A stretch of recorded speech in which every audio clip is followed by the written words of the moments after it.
Hey everybody, welcome to AI DIY, AIDIY.tech. I'm your host Matt. Today I'm just going to do a podcast that I created with Notebook LM, which is a Google tool.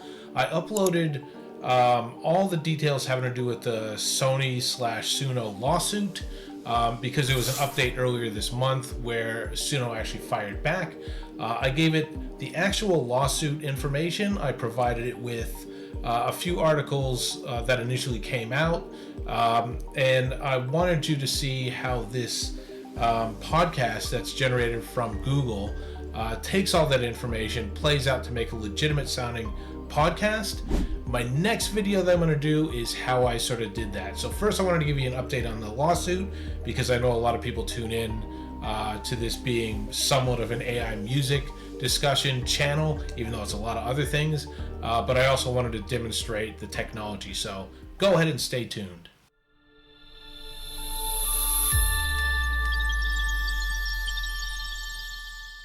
Ever think about like asking your smart speaker, hey, play me something that sounds like, I don't know, the Beatles, but like totally original, you know? Yeah.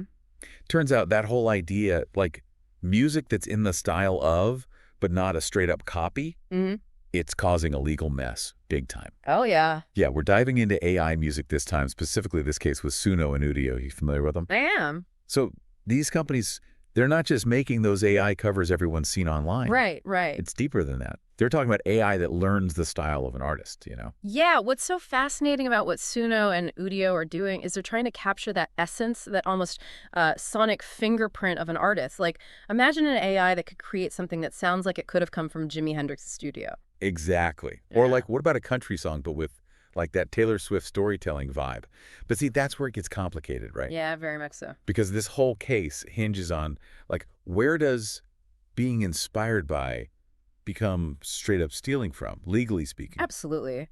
And the music industry giants, Sony, Universal, Warner, they are not messing around. This is a full-on legal showdown. Oh, they're taking it to court, which means this could actually change how music gets made, like who profits from it, even what ends up on our playlists. Yeah, you know? it's huge. So to break it all down, we've got legal filings, articles, music business worldwide, complete music update, even some stuff straight from Suno themselves. Okay. It's juicy. Now, from what I'm gathering, it's kind of a classic David and Goliath situation. Right. Absolutely. You've got Suno and Udio, these, upstart companies with this technology that could completely change the game. Disruptors, right. Exactly. And then on the other side, you've got these massive record labels who've been calling the shots for decades.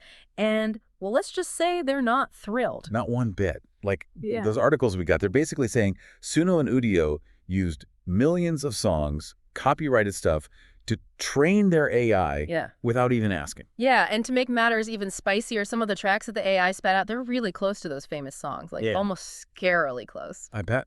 Makes you wonder. But here's the thing, the actual legal battle. It's not about those specific songs the AI made. Oh, interesting. Yeah, what's really got the record labels freaking out is the bigger picture. This technology, it could completely overturn their entire business model. Think about it. They've built these empires on owning recordings, right? Specific versions of songs. Right.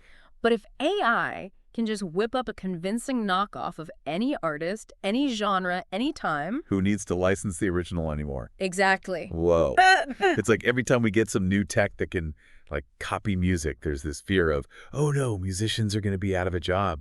Like, back with player pianos, synths, even sampling. Is AI different, though?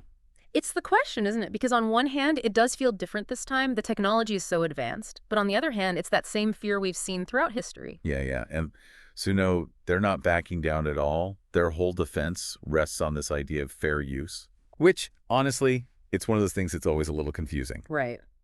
But we've got those documents from their legal team, and that's where we'll really see how they're fighting back.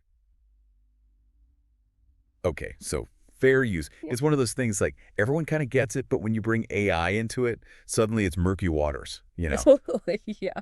Luckily, we've got these excerpts from Suno's legal response, and let me tell you, they are not shy about this fair use defense. Okay. They're saying, yes, our AI learned on a ton of copyrighted music, but, and this is important, they were just temporary copies. Like, think of it as, Intermediate copies is the term they use. right, intermediate. So it's like they're claiming they never meant to, share those copies with anyone, sell them, nothing like that, Yeah. just for the AI to learn. It's like taking notes while you're reading a book.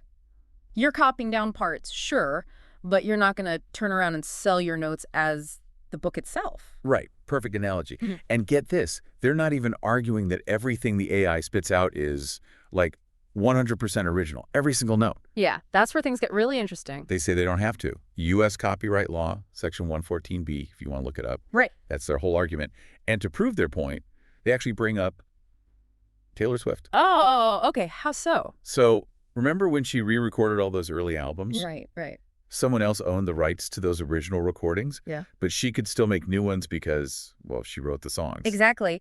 It gets to that fundamental distinction in copyright law between the actual sound recording, like the specific version by a specific artist, Right. and the underlying musical work, the composition itself, the melody, the harmony, if there are lyrics, all that. Okay, so I think I see where this is going. Yeah. So with Taylor, someone else owned that specific recording, but she owned the rights to the actual song. Exactly. And Suno's saying they're doing the same thing, just with an AI.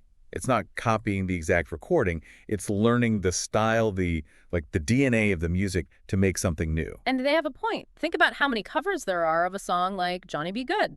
They all sound different, Right. but they're all based on the same underlying song. Huh.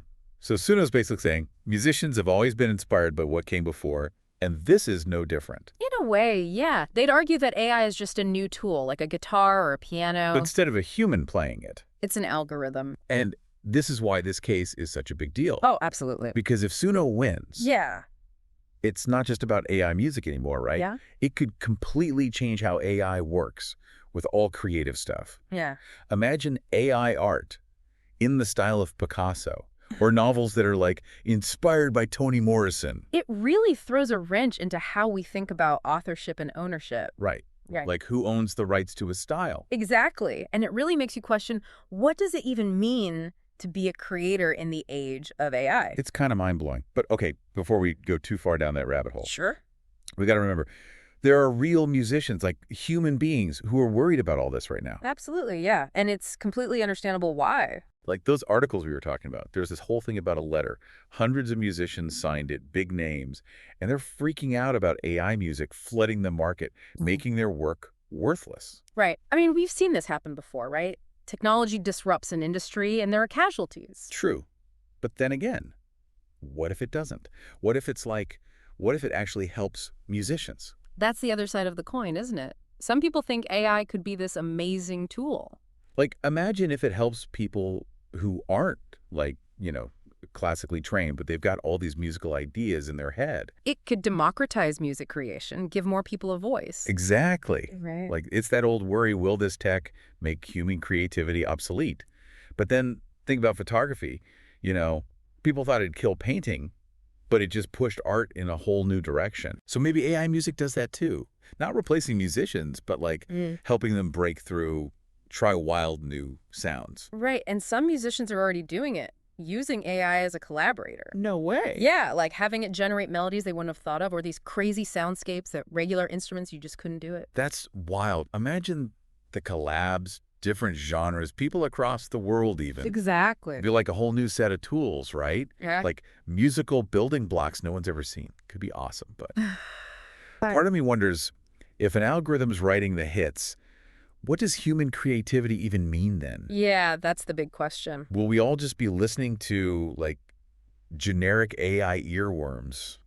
It's a little scary, honestly. Well, I mean, some critics say a lot of AI music now, it's technically good, but there's no soul. That human touch is missing. I feel that. But any new tech, it's going to be rough around the edges at first, right? Think about synths. Early days, it was a lot of wow. Bleeps and bloops that didn't go anywhere. Exactly. It takes time for artists to figure out what a new tool can really do. That's true. So maybe it's not AI versus humans. Yeah. It's more like AI becomes the tool.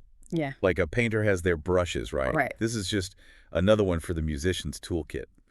Doesn't replace the human, just another way to make their art. And that brings it back to us, doesn't it? What kind of music do we want to hear in the Oh, future? that's good. Algorithms calling all the shots, or do we use this to get more people creating, period, sharing their music?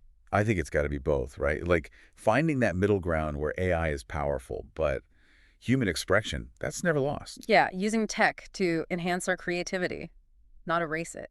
Boom. There it is. So that was our deep dive into Suno, Udio, all this AI copyright stuff. Man, we went from the courtroom to like the future of music itself. We did. A lot to think about. Yeah. If you're as into this as we are, hit us up on social media, #AI Deep Dive. Let's keep talking. And next week, we're diving into another wild topic where tech and like culture collide. So, till then, Creative. you got it.